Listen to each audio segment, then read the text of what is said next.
नमस्कार फ्रेंड्स, आशा करता हूँ सभी लोग स्वस्थ होंगे, अपने कार्यों में व्यस्त होंगे।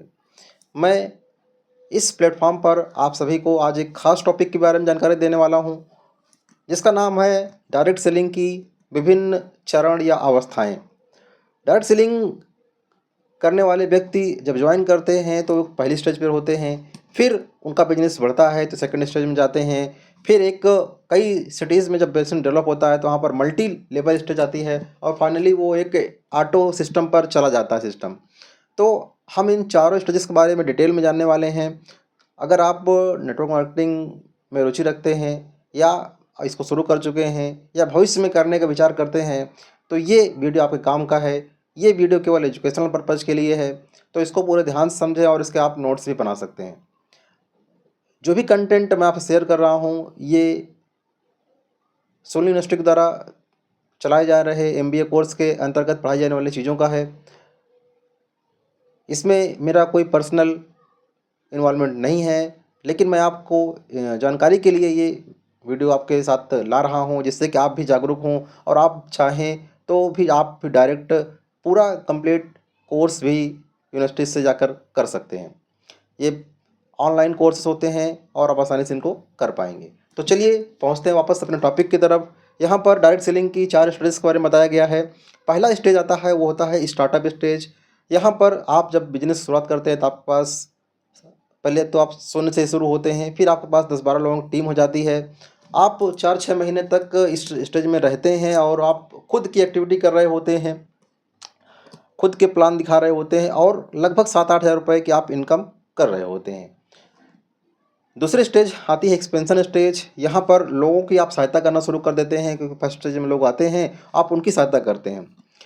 तीसरी स्टेज जिसको मल्टी लेवल स्टेज कहते हैं, यहाँ पर लोग खुद से अपनी एक्टिविटी करना शुरू कर देते हैं और आप उनकी टीम बिल्डिंग करने में आप उनकी सहायता कर रहे होते हैं। और फोर्थ स्टेज आती है, वो होती है ऑटो सिस्टम स्टेज। यहाँ पर आप बहुत ही कम इन्वॉल्व होकर एक मेंटरिंग करके भी आप अपने सिस्टम को आगे चला पाते हैं। तो चलिए बात करते हैं पहले स्टेज की डिटेल में। यहाँ पर पहली स्टेज का नाम है स्टार्टअप स्टेज। पहला पॉइंट आता है इस स्टेज के अंदर इंडक्शन, यानी कि जब भी आप इस स्टेज में आते हैं तो आपके साथ इंडक्शन होना बहुत ज़रूरी है। इंडक्शन अगर आप किसी टीम आपके टीम में कोई आता है, आप उसका इंडक्शन भी ज़रूर करवाएं। एक बार में किसी को समझ में नहीं आता है, कम से कम 2 या 3 बार आपको इंडक्शन मीटिंग कराना चाहिए। बिजनेस के बारे में डिटेल में जानकारी, कंपनी के बारे में हमें अपने आप को या अपने टीम के सदस्य को देना बहुत ज़रूरी होता है।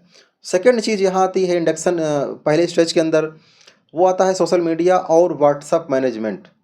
कैसे कॉन्टैक्ट को सेव करना है, कैसे मैनेज करना है, सोशल मीडिया में क्या लिखना है, क्या नहीं लिखना है, इन सारी चीज़ों की जानकारी भी हमको फर्स्ट स्टेज में लेनी होती है, सीखनी होती है। फिर कौन कौन से बुक्स और वीडियोज़ हमें ज़रूरी हैं, कौन से स्टैंडर्ड सेट हैं जिनके माध्यम से हम अपने बिजनेस को अच्छे से लर्न कर सकते हैं, उसको सीखते हैं। फिर नो योर कंज्यूमर्स, यानी अपने कंज्यूमर्स के सारे डिटेल्स आपको अपडेट करना आना चाहिए, पता होना चाहिए। आधार, पैन, KYC, बैंक पासबुक, इन सारी की जानकारी होनी चाहिए और अपने आप उसको अपडेट करवा पाएँ आप। इसमें कोई मिस्टेक है तो आप इसको ठीक भी करवा पाएँ। फिर आता है गोल सेटिंग, इसी स्टेज में आता है। यहाँ पर आप कभी भी बिजनेस शुरू करते हैं तो गोल सेटिंग से ही वो बिजनेस की शुरुआत होती है, चाहे आप पहली स्टेज में हो, चाहे आप आखिरी स्टेज में हो।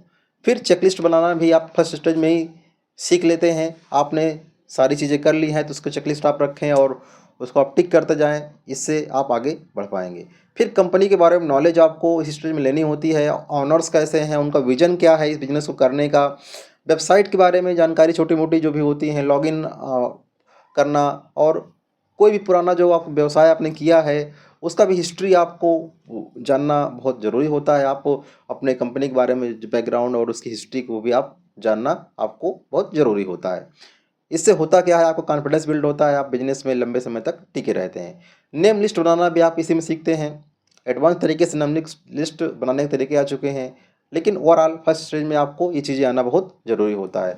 फिर ड्रीम लिस्ट बनाना, यानी आपके ड्रीम्स क्या हैं, आप उनको ड्रीम्स को लिखते हैं। शुरुआत आप ड्रीम को लिखेंगे, फिर उसके बाद अगली स्टेज आप वहाँ पर गोल सेटिंग करते हैं और फिर आप यहाँ पर अपने टीम को ग्रो करने में, यहाँ पर अब लगातार आप मीटिंग में सेमिनार्स में जाते रहते हैं और सीखते रहते हैं। इसका होता क्या परिणाम, आप सेकंड स्टेज पहुंच जाते हैं। यहाँ पर आपका बिजनेस एक्सपेंशन की कैटेगरी में आ जाता है। इस कैटेगरी के अंतर्गत पहला नंबर आप सीखते हैं प्रॉस्पेक्टिंग, यानी कि कैसे लोगों को प्रॉस्पेक्ट करें, कैसे लोगों को बिजनेस के लिए अप्रोच करें। यहाँ पर आप इस चीज़ को खास ट्रेनिंग लेते हैं और अपनी टीम को सिखाने का प्रयास करना शुरू कर देते हैं। एडिफिकेशन, यानी कि अपनी चीज़ों को, अपने व्यवसाय को, अपने बारे में, अपने टीम के बारे में आप कैसे लोगों को इंट्रोड्यूस करते हैं, ये सारी बातें भी आप एक्सपेंशन स्टेज में सीखते हैं। पहले प्लान के बारे में, जो आप प्लान दिखाने जाते हैं उस वक्त कौन कौन सी ज़रूरी बातें होती हैं वो भी हम इस स्टेज में बिल्कुल सीखते हैं। यानी हमारा ड्रेसअप कैसा है, हमारे शूज कैसे हैं, हमारे हेयर कट कैसे हैं, सारी चीज़ें, बेसिक चीज़ें जो हैं, या फिर हमारा सोशल स्टेटस कैसा है। मतलब ये हुआ कि जैसे कि आप किसी कल्चर में जा रहे हैं तो उसके अनुसार आपको वहाँ बिहेव करना है, कुछ ऑड बिहेवियर आपको नहीं कर देना है। फिर इसी स्टेज के अंतर्गत आप जूम मीटिंग करना या तो 1-to-1 प्लान देना, इन सारी चीज़ों को डिटेल में आपको जानकारी हो जानी चाहिए। ऑब्जेक्शन हैंडलिंग भी आप सेकंड स्टेज में आप सीखना शुरू कर देते हैं। और क्लोजिंग की आप प्रैक्टिस करते हैं, कैसे बेहतर से बेहतर आप क्लोजिंग कर पाएँ, जिससे आपका क्लोजिंग का रेशियो बेटर हो पाए। फिर आप एजेंडा सेट करना जान पाएँ, जैसे कि टाइम मैनेजमेंट आप कैसे करना है, टाइम की बजटिंग कैसे करना है, आप इस स्टेज में सीखते हैं। और प्रेजेंटर की ट्रेनिंग, यानी कि प्रेजेंटेशन आप कैसे करें, इसके बारे में आप जानकारी लेते हैं। अक्सर हमारे इंडस्ट्री में थर्ड पार्टी अप्रोच चलता है, यानी कि अगर आपको प्लान दिखाना है अपने किसी परिचित को, तो आप अपने प्लान को साथ मिलाते हैं और उनके थ्रू आप इस प्लान को प्रेजेंट करवाते हैं। और कभी कभी डायरेक्टली भी आप प्लान प्रेजेंटेशन कर देते हैं। और इसमें तरीके हैं, वाइट बोर्ड में भी आप प्रेजेंटेशन कर सकते हैं, पीपीटी के माध्यम से कर सकते हैं, और प्रोजेक्टर के माध्यम से काफ़ी ढेर सारे लोगों को आप एक साथ में प्लान भी प्रेजेंट कर सकते हैं। तो ये भी एक तरीका अच्छा है जिसके माध्यम से हम अधिक लोगों को एक साथ प्रेजेंटेशन कर पाते हैं, जिससे कि हमारा बिजनेस और तेज़ी से एक्सपेंड करना शुरू कर देता है। हम इस स्टेज में अपने आप को ऑब्जर्व करना शुरू कर देते हैं कि हमारे अंदर क्या परिवर्तन, क्या चेंजेस आ रहे हैं। तीसरे स्टेज की बात करते हैं, वो आती है मल्टी लेवल स्टेज। ये स्टेज बहुत ज़रूरी स्टेज होती है। यहाँ पर ट्रेनिंग जो होती है उसका एक सिस्टम आपको बनाना होता है, ट्रेनिंग का सिस्टम। यहाँ पर जो भी अच्छे लीडर्स होते हैं, आप उनसे बहुत कुछ सीखते हैं और फॉलो करने का प्रयास करते हैं। आपका जीवन जो लाइफ स्टाइल है वो भी बदलने लगती है, क्योंकि आपको जो इनकम है वो 50,000 से 1 लाख के आसपास यहाँ पर आपकी कम से कम पहुँच चुकी होती है। आप नए लेवल पर क्वालिफाई करने के लिए रेडी होते हैं। आप अपने सिस्टम को ठीक से रिव्यू कर पाते हैं और मल्टीपल मार्केट्स में, मल्टीपल स्टेट्स के अंदर आप अपने बिजनेस को धीरे धीरे फैलाना शुरू कर देते हैं। बहुत सारे इवेंट्स को आप कंडक्ट करने लगते हैं। तो ये स्टेज काफ़ी महत्वपूर्ण स्टेज होती है। जितना अधिक ये स्टेज आपके लिए ग्रो करेगी, उतना ही अधिक आप इनकम करने वाले हैं। फिर एक समय ऐसा आता है, स्टेज 4 आती है, इसको हम ऑटो सिस्टम स्टेज कहते हैं। यहाँ पर आपको बिजनेस को ठीक से अलाइनमेंट में लाना होता है, बैलेंस करना होता है, और लीडर्स को आपको बिल्ड करना होता है। यानी कि केवल आप ही सर्वसर्वा ना हो, बल्कि आप अपने जैसे बहुत सारे लीडर्स को आपको बिल्ड करने का काम यहाँ पर आपको करना होता है। यहाँ पर आपको अपने हेल्थ पर भी विशेष फोकस करने की ज़रूरत होती है, क्योंकि आप बहुत जगह बिजनेस करते हैं, आपको ट्रैवल ज़्यादा होती है, तो आपका स्वास्थ्य भी बहुत ज़रूरी होता है। आप वहाँ पर आप हेल्थ को भी प्रायोरिटी दे सकते हैं।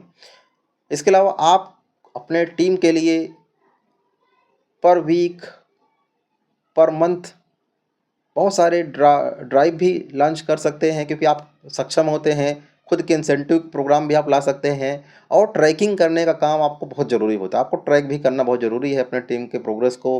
काउंसलिंग करते रहना है कंटिन्यूअस, उन्हें कोई इशू आता है तो आप कर सकते हैं।